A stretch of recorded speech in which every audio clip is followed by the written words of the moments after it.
Мен сага бербе деп айтпадым беле. Не кылабыз эми эртең? Акылдашып койсоң болот го.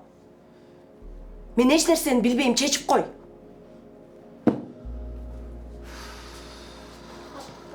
Сизге эмне болду?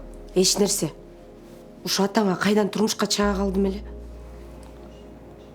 Апа, сиз атама турмушка чыкпаганда биз жок болмокпуз да. Анда башка балдарым болмокта.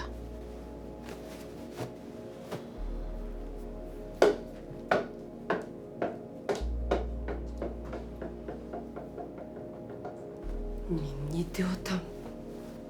Айбике. Айбике.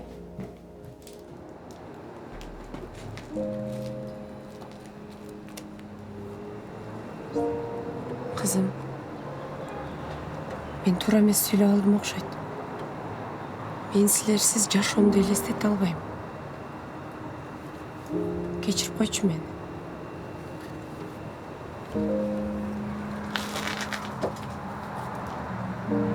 Сенин атаң дүйнөдөгү эң мыкты адам.